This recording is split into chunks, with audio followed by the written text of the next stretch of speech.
ما تيجوا النهاردة نعمل سلطة. السلطة اللي عندنا مكوناتها سهلة وكلها موجودة عندنا. بطاطس مقلية وممكن تعمليها مشوية، بس تحطي عليها شوية بهارات وشوية حاجات على بعضها كده هتديكي طعم خرافي، بجد لذيذة. حطيها على أي سفرة جنب أي أكل وصدقيني هتتاكل والأكل هيفضل زي ما هو. بصوا، طعمها حلو جدا.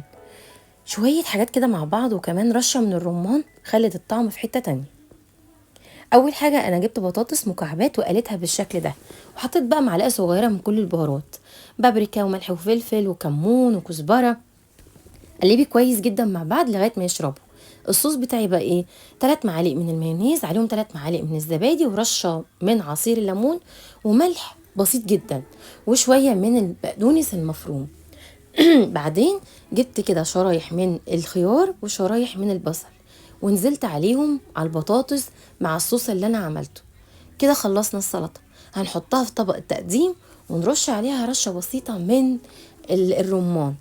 والله يا جماعة طعمها حلو جدا، خطيرة، لازم تجربيها. وبالهنا والشفا مقدما. باي باي.